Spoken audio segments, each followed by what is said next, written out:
चित्ता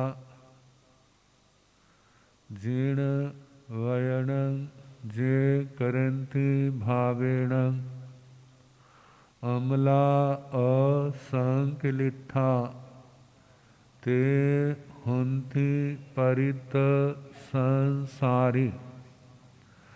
बोलिए भगवान महावीर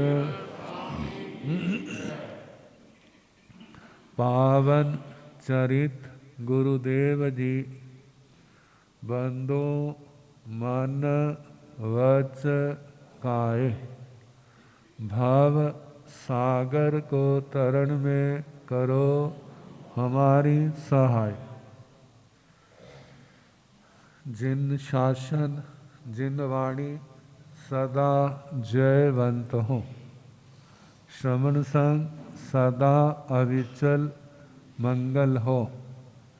मुक्ति को प्राप्त श्रमण भगवान महावीर स्वामी, उनकी परम पावन कल्याणी भागवती वाणी वाचक प्रमुख श्री इंदर भूति गौतम आदि गणधर भगवंत जुग प्रधानाचार्य परम पूज्य श्री सुधर्मा स्वामी जी महाराज, उनकी परम पावन पाठ परंपरा वर्तमान आचार्य ध्यान योगी परम पूज्य श्री शिव मुनि जी महाराज एवं गुरुजन सबकी पावन चरण सरोजों में मेरा अनंत अनंत बार वंदना नमस्कार हो।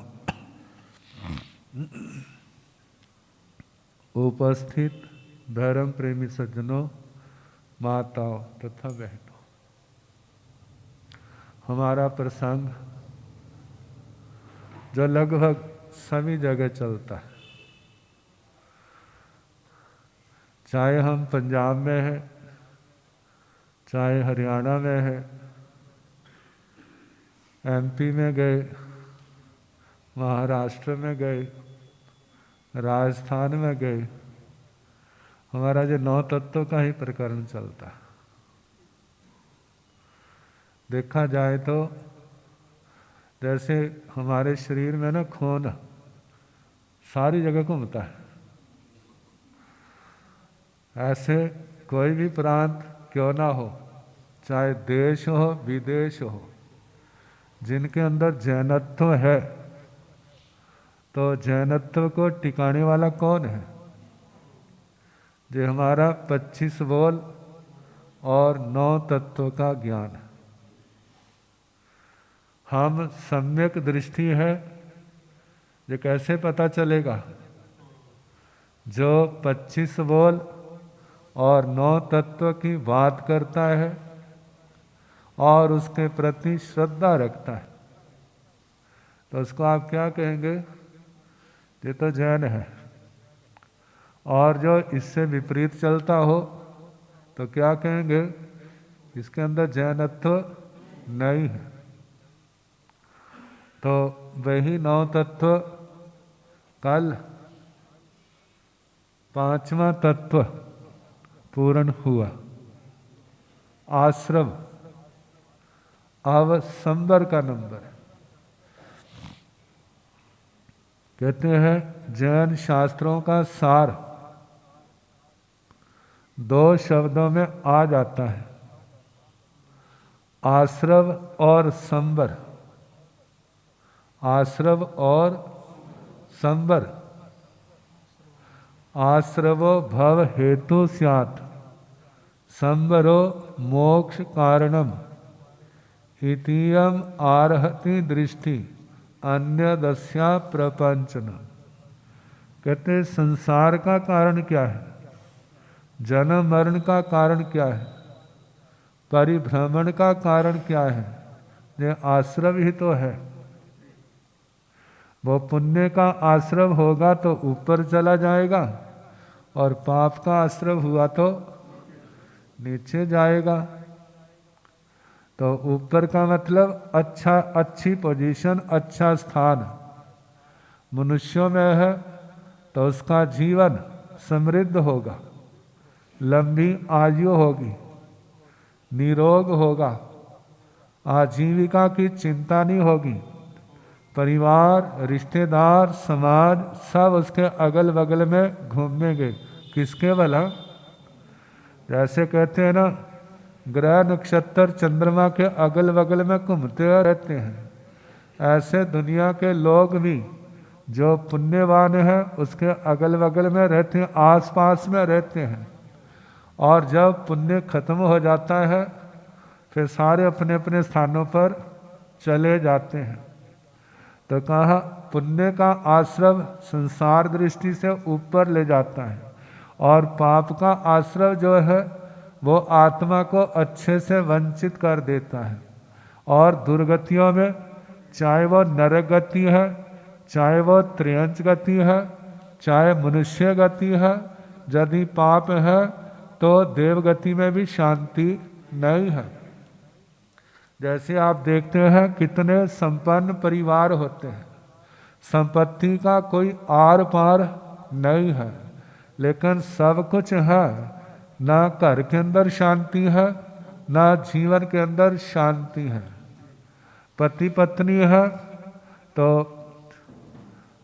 जन्मपत्री में ग्रह आते हैं ना, कहते 8वां 12वां, एक 8वें घर बैठी है, एक 12वें घर बैठी है, मतलब एक 8वें घर एक 12वें घर, आपस में नेचर नहीं मिलती। पति कहता है मैं नहीं मानू, अब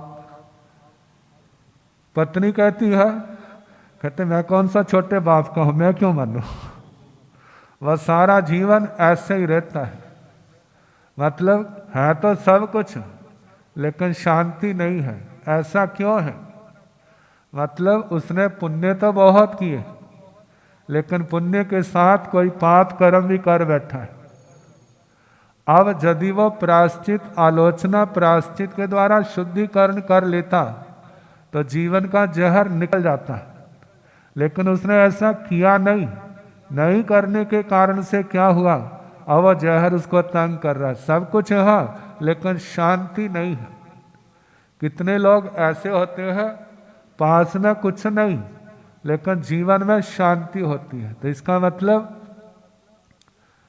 पुण्य की कमी तो है लेकिन पाप कर्म नहीं किए हुए। वो मोटे पाप कर्म नहीं है जो जीव को क्या करते हैं, अशांत करते हैं। तो कहा कि जो आश्रव संसार का कारण है और संबर मोक्ष का कारण है।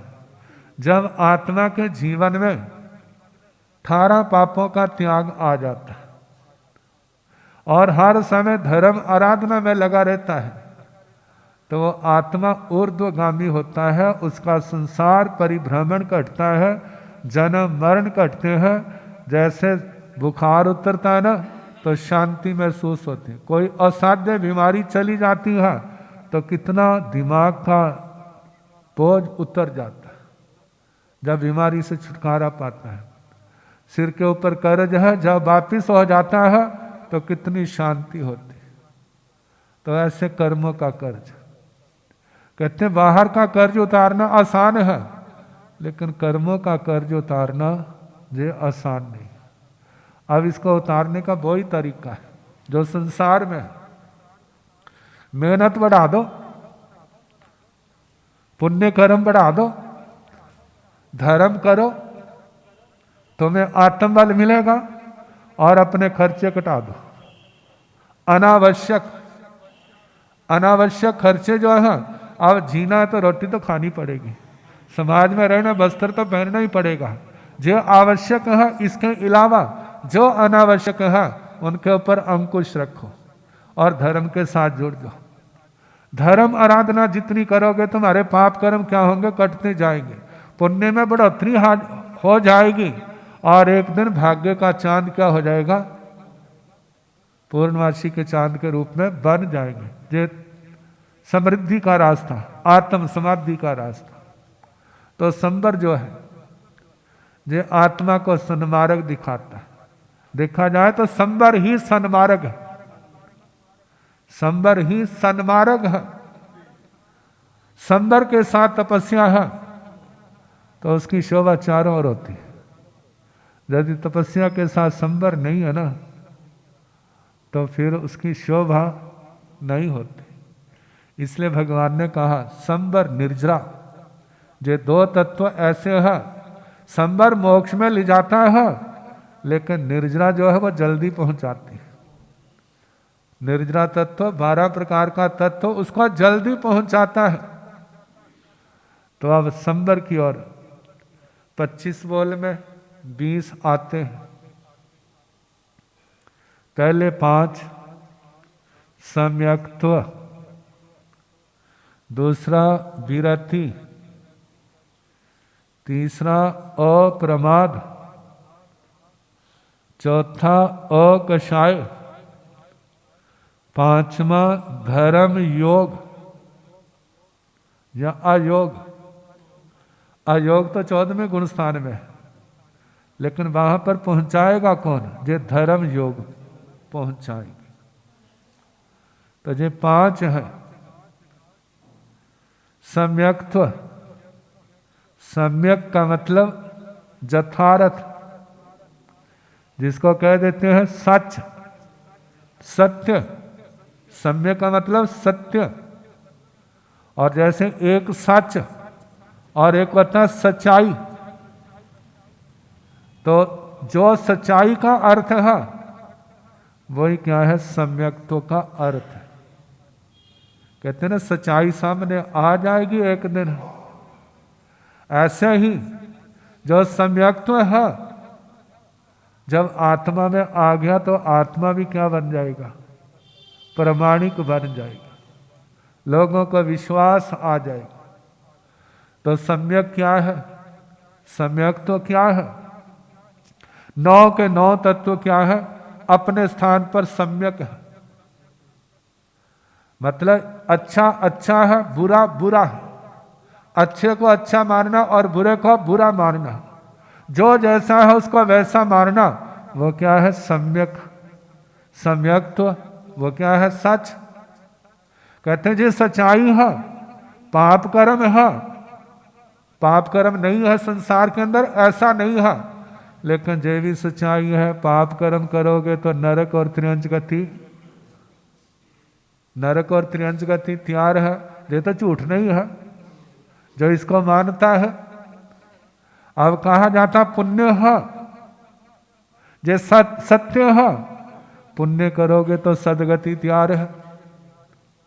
कहा जीव है अजीव है, जो जिसका स्वरूप जानना है तो उसके लिए भगवान की शरण, गुरुओं की शरण धारण करनी होगी, तत्वों को जानना होगा। जब जानेगा तो फिर ही तो पता चलेगा सच क्या है, झूठ क्या है। और संबर निर्जरा, इनका अपना अस्तित्व है, जो अपना काम करते हैं। क्या करते हैं? संसार को बढ़ाने से आत्मा को रोकते हैं। इनसे संसार रुकता है, आत्मा निर्वाण की ओर, अनंत समाधि की ओर बढ़ता है, जन्म मरण से छुटकारा पाने के लिए आगे के लिए बढ़ता है। किसके कारण से? जे संबर।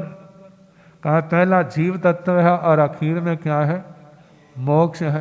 कहते हैं मोक्ष तो चाहिए, जिसकी जितनी समझ है, दुखों से छुटकारा तो सारे चाहते हैं ना।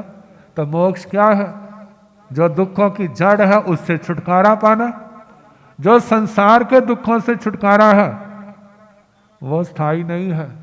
आज पाया है, कल को गलत काम करोगे फिर क्या हो जाएगा? शुरू हो जाएंगे।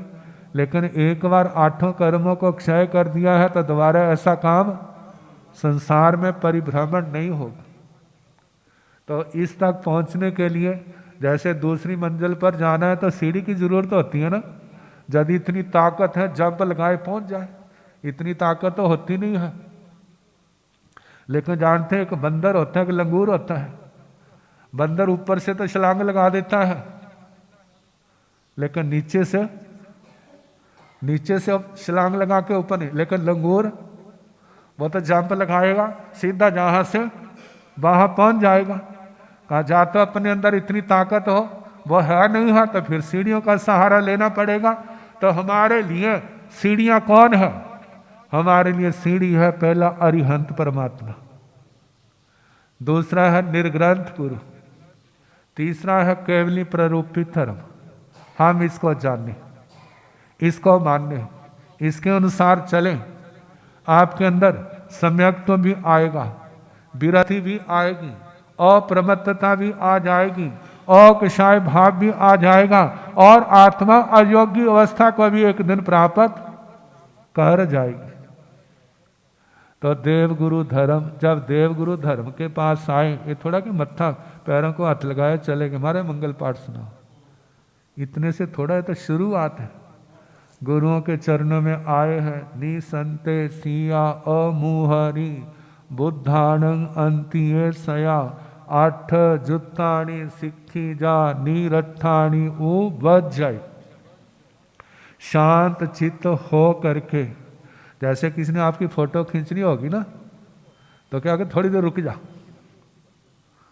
क्यों भला, तैयार हो जाओ ना, कपड़े सेट कर लो, नहीं तो भूतों की तरह क्या होगी, बाल कैसे बिखरे हुए हैं, आंखें साफ नहीं है, कपड़े सेट नहीं है, तो कैसे तैयार होते हो? केवल एक फोटो के लिए, यादगार के लिए। लेकिन जिनसे आपने मोक्ष जाने वाली विद्या सीखनी है, वहां पर कैसे आना चाहिए? तैयार हो करके। तैयार होने का मतलब ये थोड़ा है कि खूब साबुन से मसल मसल कर नहाओ और तुम बाहर आओ। मतलब अपना आलस छोड़ना, अपना स्वस्थ हो करके वहां पर गुरुजनों के चरणों में विनम्रता भक्ति पूर्वक बैठ करके मैंने वहां से सीखना है।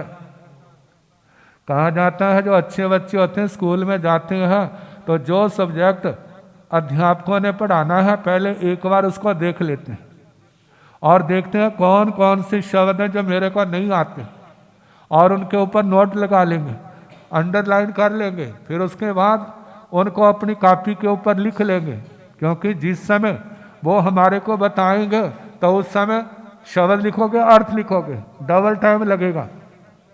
यदि आपने शब्द पहले ही लिखा हुआ है तो केवल आपको अर्थ लिखना होगा, और यदि नहीं लिखा है तो शब्द नहीं लिखोगे तो अर्थ किसका है ये नहीं पता, वो भूल जाएंगे। और यदि पहले से तैयार होकर गए हैं तो वह जो जो समझाएंगे आपका ध्यान, उस बच्चे का ध्यान उसकी ओर होगा, और जो तैयार होकर नहीं गया है उसका ध्यान कहाँ होगा? वह अगल बगल में देखेगा, उसको प्राप्त नहीं कर सकेगा। ऐसे गुरुओं के पास आए, शांत चित्त हो, गुरुजनों के अमोहरी, बिना मतलब के बोले नहीं, जो बोलना है शालीनता पूर्वक बोले। फिर उसके बाद 8 जुत्ताणी सीखी जा, अर्थ युक्त शास्त्र को, बातों को सीखे। अर्थ युक्त का मतलब जो काम की बातें,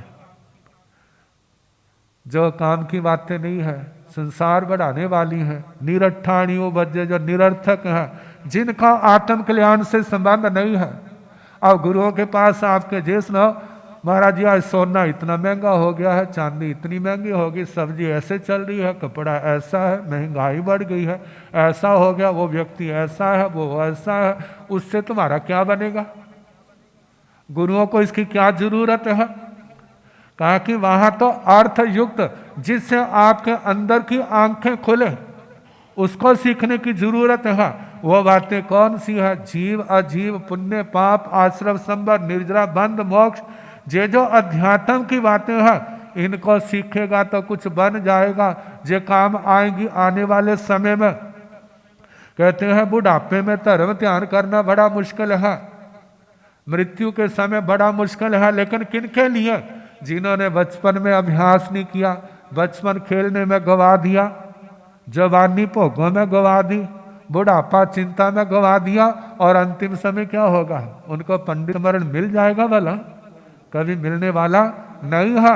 लेकिन जिन्होंने बचपन को भी संभाल के रखा है, जवानी को भी संभाल के रखा है, मानव वृद्धावस्था में शरीर नहीं चलता है तो ठीक है, व्रत आदि नहीं कर सकता, सेवा नहीं कर सकता है, लेकिन जो सीखा हुआ है वो तो दिमाग के अंदर है ना, अपने आप को संभाल के रखेगा। मेरे को कोई सेवा करता है तो भला, नहीं करता है तो और भला, मेरे को तपस्या करने का मौका मिलेगा, थोड़ा मानो लेट हो गया है तो गुस्सा नहीं होगा, कोई बात नहीं, थोड़ा संतोष रख लो, मेरा पचकान और चल जाएगा।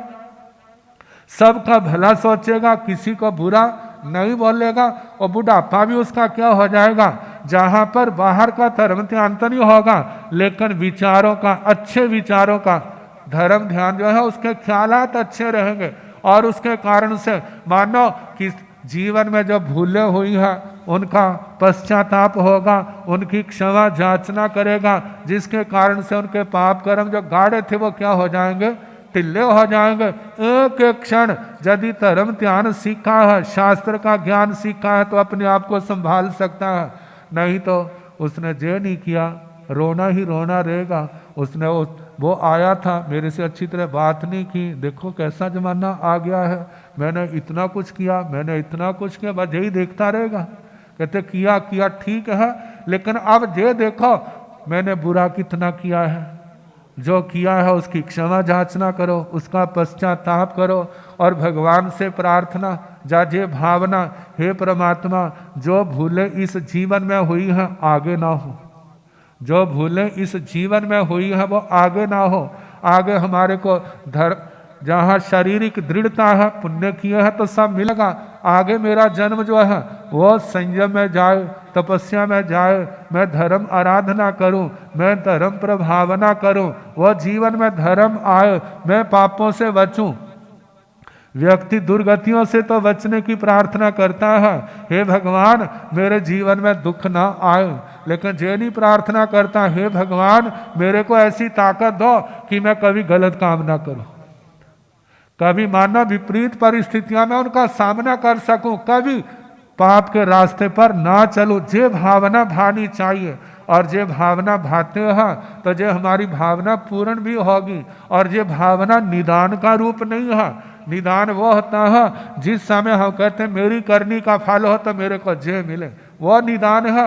लेकिन जे निदान नहीं, जे भावना सद्भावना, कहा इन भावनाओं के द्वारा जो जीव ने पाप कर्म किए हैं उनके प्रभाव को कटा लेता है, और इन भावनाओं के द्वारा कितने पाप कर्म काट लेता है, कितना पुण्य बढ़ा लेता है, जिसके साधारण व्यक्ति उसकी कोई अनुमान नहीं लगा सकता। देखो प्रसन्न चंद्र राज ऋषि को भावना ने कहाँ पहुंचा दिया, और भावना ने कहाँ पहुंचा दिया। वो मन की भावना ही तो थी ना जिसने 7वीं नरका तक पहुंचा दिया, और वो मन की भावना ही तो थी जिसने 26वें देवलोक और उसके बाद केवल ज्ञान। लेकिन कर क्या रहा है, खड़ा तो वैसे ही है, हिला भी नहीं है, खड़ा तो वैसा ही है। अब लेकिन मन के द्वारा कहा 7वीं नरक, और मन के द्वारा 26वां देवलोक और केवल ज्ञान। और ये भावना अच्छी कब होगी, यदि जे हमने अर्थ युक्त बातें गुरुओं के चरणों में बैठ करके सीखी होंगी, और निरर्थक बातों में टाइम गवाया तो अपना भी कल्याण नहीं, और गुरुओं का समय भी क्या किया उसने, गवाया। अब कई बार तो गुरुजन परिचय समझ के, चलो परिचय आया है इसको गवार निकालने दो, चलो हल्का हो जाएगा, वो तो परिचय समझ के शांति से सह लेते हैं। लेकिन उसको क्या मिला, कुछ भी नहीं। कहते हैं जे बातें सीखे मैं संसार के संग्राम में विजेता कैसे बन सकता हूँ। विजेता मार काट करके नहीं, मतलब समझौता रूप में ऐसे चलना किसी ना अपना नुकसान हो ना दूसरे का नुकसान हो, और संसार की बीहड़ गलियों से हम बाहर निकल जाएं। मतलब सम्यक्त्व जो हमें कहाँ से मिलेगा, जब गुरुओं के चरणों में बैठ कर के भगवान की वाणी सुनेंगे, समझेंगे, धारण करेंगे, उसके ऊपर चिंतन करेंगे, तो हमारा सम्यक्त्व का प्रकाश हो बढ़ता जाएगा। अब इसके आगे विरति, पाप कर्मों का त्याग। कहा जानना जरूरी है, जानने बिना आचरण अधूरा है, लेकिन ज्ञान के बिना आचरण अधूरा है, और आचरण के बिना ज्ञान भी अधूरा है। दोनों साथ में इकट्ठे मिल जाए, जैसे रथ के 2 पहिए होते हैं, ऐसे विद्या और चरण दोनों इकट्ठे हो जाते हैं तो आत्मा का मोक्ष पक्का है। और यदि ये दोनों पहिए अलग अलग हो गए तो उतना ही विलंब ज्यादा होगा। तो कहा विरति का मतलब पाप कर्मों का त्याग, हिंसा का त्याग, झूठ का त्याग, चोरी का त्याग, कुशील का त्याग और परिग्रह का त्याग, इन पांचों का त्याग करना। जब ये पांचों का त्याग होगा, आत्मा का बल बढ़ेगा, तो बाकी त्याग भी क्या हो जाएंगे, अपने आप जीवन में प्रवेश कर जाएंगे। लेकिन इन 5 पापों का त्याग, इसको छोड़ने का प्रयास करना चाहिए। आगे प्रमाद, धर्म आराधना में लापरवाही, कषायों का त्याग, अधर्म योगों का त्याग, ये क्या है, संबर। और संबर इतना सा थोड़ा है, बहुत लंबा क्षेत्र है। देखो पाप का इतना है तो संबर का भी उससे छोटा थोड़ा होगा। तो आगे जो है कल जैसे समय होगा सुनाने का प्रयास। आज संक्रांति है,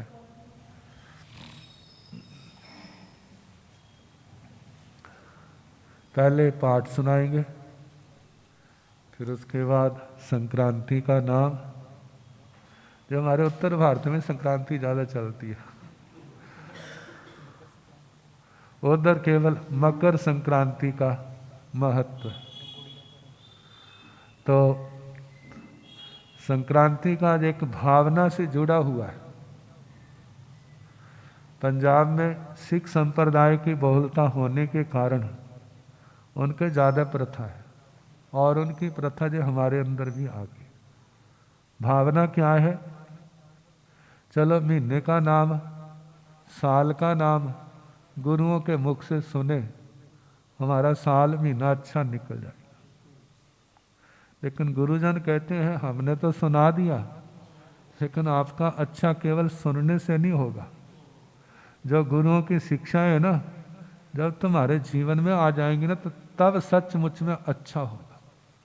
तो इस बात के लिए इसको हम एकांत निषेध नहीं कर सकते। इसके साथ भलाई जुड़ जाए तो हर वस्तु अच्छी बन जाती है, और भावना अच्छी ना रहे तो अच्छी भी क्या बन जाती है, बुरी बन जाती है। तो पहले मैं पाठ सुनाऊंगा, फिर उसके बाद संक्रांति का नाम।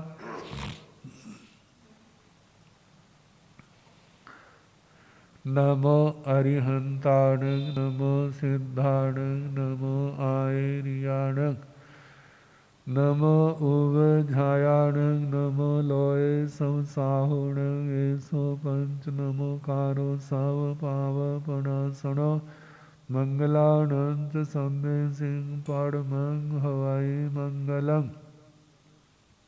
नमो अरिहंताण, नमो सिद्धाण, नमो आयर्याण, नमो वज्रायाण, नमो लोये संसाहुण, नमो अरिहंताण, नमो सिद्धाण, नमो आयर्याण, नमो वज्रायाण, नमो लोये संसाहुण, नमो अरिहंताण, नमो सिद्धाण, नमो आयर्याण, नमो वज्रायाण, नमो लोये संसाहुण, नमो अरिहंताण, नमो सिद्धाण, नमो आयर्याण, नमो वज्रायाण, नमो लोये संसाहुण, नमो अरिहंताण, नमो सिद्धाण, नमो आयर्याण, नमो वज्रायाण, नमो लोये संसाहुण, नमो अरिहंताण, नमो सिद्धाण, नमो आयर्याण, नमो वज्रायाण, नमो लोये संसाहुण, नमो अरिहंताण, नमो सिद्धाण, नमो आयर्याण, नमो वज्रायाण, नमो लोये संसाहुण,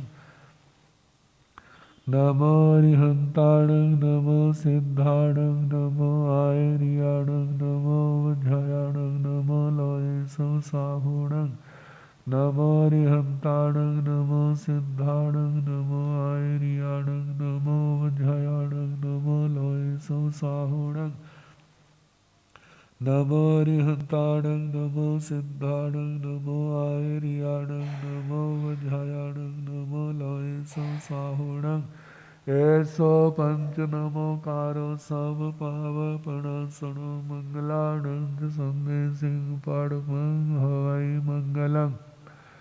लोग सुजोय गृह धम दिथे रेजने अरिहंत गिद्धि संचोमी संपि केवलियों सब जगुंद संभव अभिघ्न सोमयच,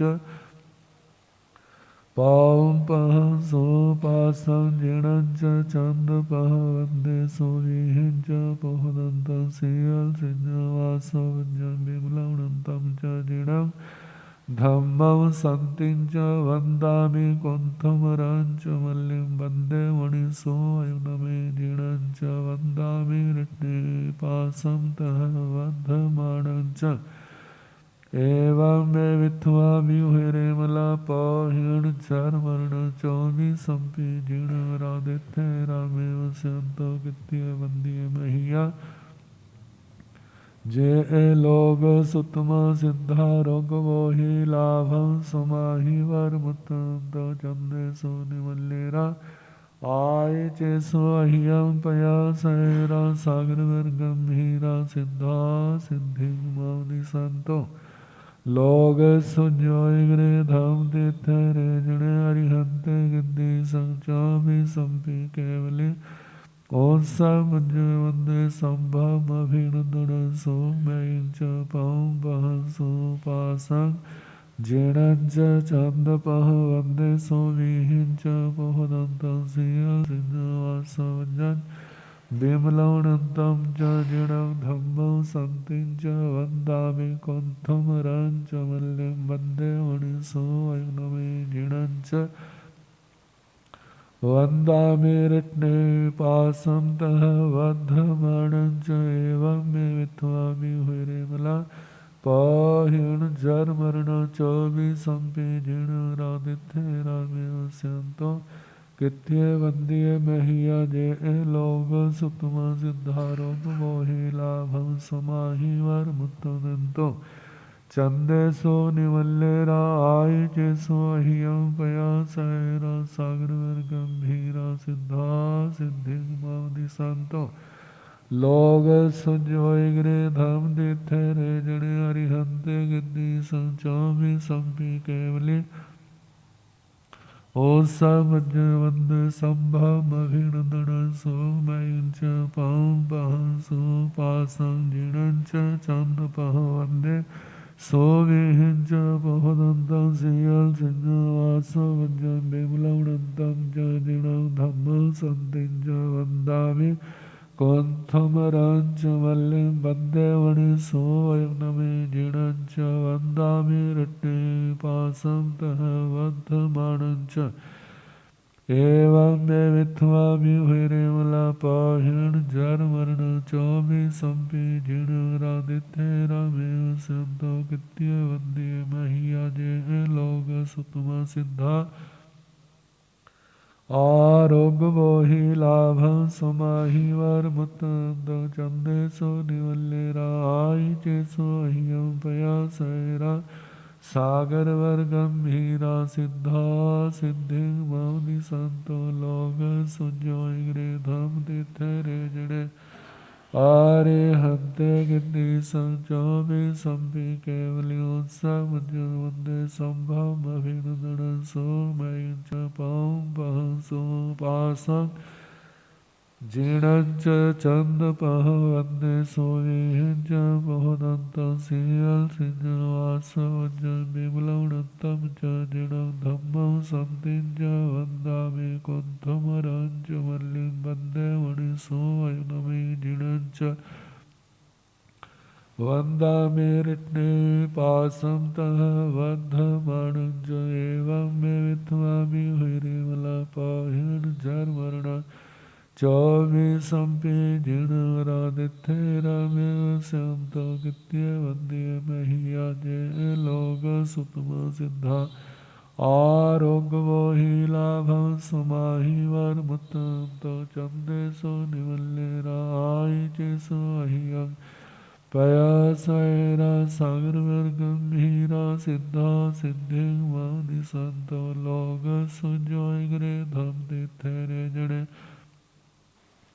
आरिहंते गिद्दी संचौबीसंपि केवल्योत्सा मज्ज वंदे संभव अभिनंदन सो मैं च पाऊं पह सो पासं ਜੀਣੰ ਚ ਚੰਦ ਪਹਵੰਦੇ ਸੁਵੀਹੰ ਚ ਬਹੁਦੰਤੰ ਸੀਅਲ ਸਿੰਜ ਵਾਸ ਵੰਜੰ ਬਿਮਲਵਣੰਤੰ ਚ ਜੀਣੰ ਧੰਮੰ ਸੰਤਿੰ ਚ ਵੰਦਾਮਿ ਕੋਂਥੁਮਰੰ ਚ ਮਲਿੰ ਬੰਦੇ ਮਣੀਸੁ ਵਯਨਮੇ ਜੀਣੰ ਚ ਵੰਦਾਮਿ ਰਿੱਡੀ ਪਾਸੰ ਤਹ ਵਧਮਾਣੰ ਚ ਏਵੰ ਮੇ ਵਿਥਵਾ ਵਿਉਹਿਰਿਮਲਾ ਪੌਹਿਣ ਜਰ ਵਰਣ ਚੌਵੀ ਸੰਪੀ ਜਿਣ ਰਾਧਿਥੇ ਰਾਮੇ ਵਸਿਅੰਤੋ ਕਿਤਿਏ ਵੰਦੀਏ ਮਹੀਆ ਜੇ ਲੋਗ ਸੁਤਮ ਸਿੱਧਾ ਆਰੋਗਵੋਹਿ ਲਾਭੰ ਸਮਾਹੀ ਵਰਮੁਤੰਦੋ ਚੰਦੇ ਸੋ ਨਿਵਲੇ ਰਾਈ ਚੇਸੋ ਅਹਿਯੰ ਪਇਆ ਸੈਰਾ ਸਾਗਰ ਗੰਭੀਰਾ ਸਿੱਧਾ ਸਿੱਧਿੰ ਮਉਨਿ ਸੰਤੋ ਸਿੱਧਾ ਸਿੱਧਿੰ ਮਉਨਿ ਸੰਤੋ ਓਵ ਸਘਰੰ ਪਾਸੰ ਪਾਸੰ ਵੰਦਾਮਿ ਕਮ ਘੜ ਮੁਕੰ ਵਿਸਰ ਵਿਸਰਨਾਸ ਮੰਗਲ ਕਲਿਆਣਾਸ ਵਿਸਰ ਫਲਿੰਗਵੰਤੰ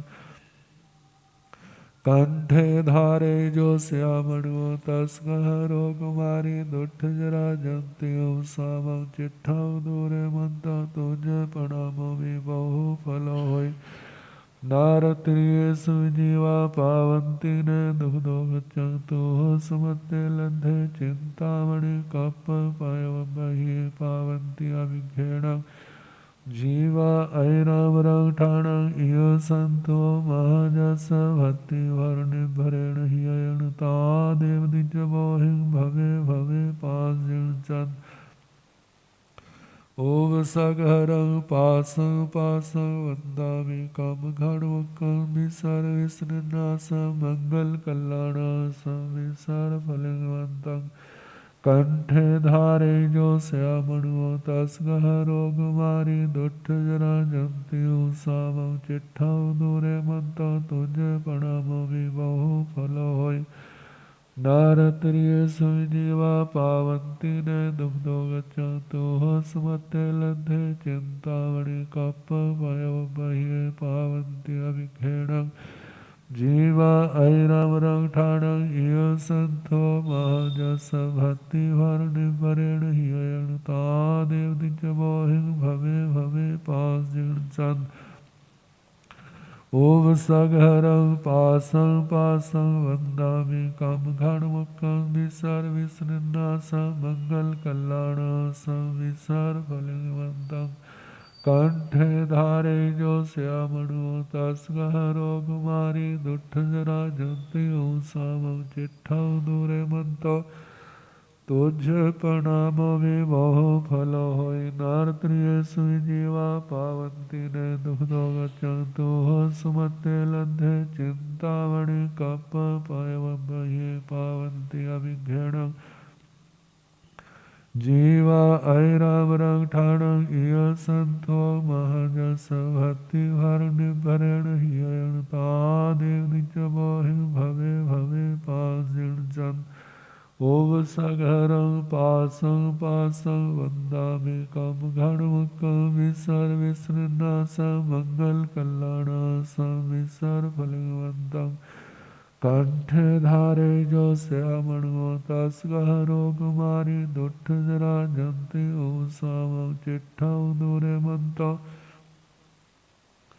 ਤੁਝ ਪ੍ਰਣਾਮੋ ਵੀ ਬਹੁ ਫਲ ਹੋਇ ਨਾਰਤ੍ਰਿਏ ਸੁਜੀਵਾ ਪਾਵੰਤੀ ਨੇ ਦੁਖ ਦੋਖ ਚੰਤੋ ਸੁਮਤੇ ਲੰਧੇ ਚਿੰਤਾਮਣਿ ਕਪ ਪਾਇਵ ਬਹੀ ਪਾਵੰਤੀ ਅਭਿਖੇਣੰ ਜੀਵਾ ਐਰਾਮ ਰੰਗ ਠਾਣੰ ਇਯ ਸੰਤੋ ਮਹਾਜਸ ਭਤੀ ਵਰਨਿ ਭਰੇਣ ਹੀ ਅਯਣ ਤਾ ਦੇਵ ਦਿਜ ਮੋਹਿੰ ਭਵੇ ਭਵੇ ਪਾਸ ਜਿਣ ਚੰਦ ਓਵ ਸਘਰੰ ਪਾਸੰ ਪਾਸੰ ਵੰਦਾਮਿ ਕਮ ਘੜ ਮੁਕੰ ਵਿਸਰ ਵਿਸਰਨਾਸ ਮੰਗਲ ਕਲਿਆਣਾਸ ਵਿਸਰ ਫਲਿੰਗਵੰਤੰ ਕੰਠੇ ਧਾਰੇ ਜੋ ਸਿਆਮਣੋ ਤਸ ਗਹਰੋ ਕੁਮਾਰੀ ਦੁੱਠ ਜਰਾ ਜੰਤਿਉ ਸਾਵੰ ਚਿੱਠਾਉ ਦੂਰੇ ਮੰਤੋ ਤੁਝ ਪ੍ਰਣਾਮੋ ਵੀ ਬਹੁ ਫਲ ਹੋਇ ਨਾਰਤ੍ਰਿਏ ਸੁਜੀਵਾ पावन्ति न दुग्धो गच्छन्तु सुमते लन्धे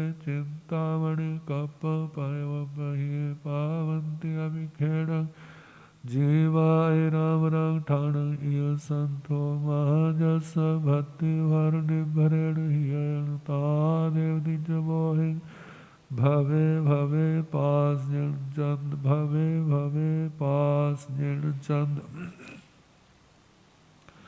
मंगलम भगवान वीरो मंगलम गौतम प्रभो मंगलम स्थूल भद्राद्या जैन धर्मस्तु मंगलम सर्वमंगल मांगल्यं सर्व कल्याण कारणं प्रधानं सर्वधर्माणां जैनं जयति शासनं कल्याणपादपारामं श्रुतगंगा हिमाचलं विश्वाम्भोजरविग्देवं वन्दे श्रीज्ञातनन्दनं वन्दे श्रीज्ञातनन्दनं दाणानुसेठं अभयप्याणं सच्चि सुवर्णवज्रं व्यन्ति तवे सुवा उत्तम ब्रह्मचेरं लोकोत्तमे समणे नायपुत्रे देव दानव गंधर्वा जखरखस किन्नरा ब्रह्मचारिं नमस्सन्ति दुःखरं जे करन्ति तं चैतां भारहं वासं चक्रवर्ती महिष्यो सन्ति सन्ति करे लोय पत्तो गै गुणोत्तरम् धम्म मंगल मुखीठं अहिंसा संयम तवो देवामितं नमस्सन्ति जस धम्मे श्यामणो श्री धम्म मंगल मुखीठं अहिंसा संयम तवो देवामितं नमस्सन्ति जस धम्मे श्यामणो। वृश्चिक की संक्रांति मगसर जिसको मगर कहा जाता है उसकी पहली वीरवार करना धर्म ध्यान प्राप्त करना ज्ञान कर लो नेम पचखान होवे परम कल्याण।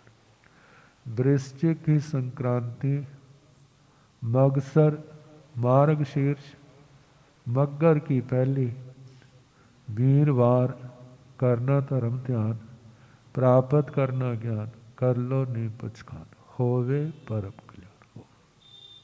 सबके लिए शुभ हो।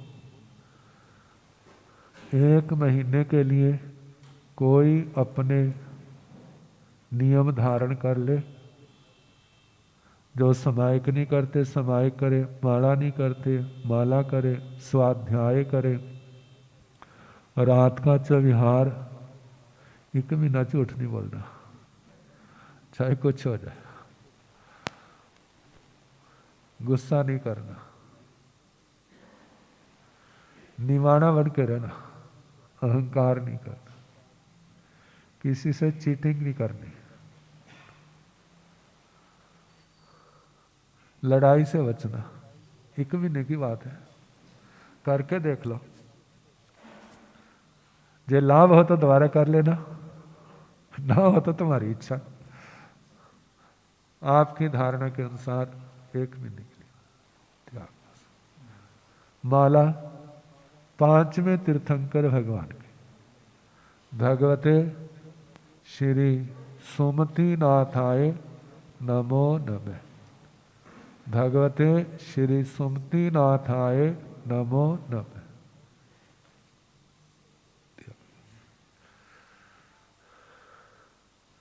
सामाजिक सूचनाएं। हाँ, पचखान, एकाशने का पचखान। जिनके एकाशने चल रहे हैं अपनी अपनी धारणा प्रमाण करने एकाशने का वालों को पचखान धन्यवाद।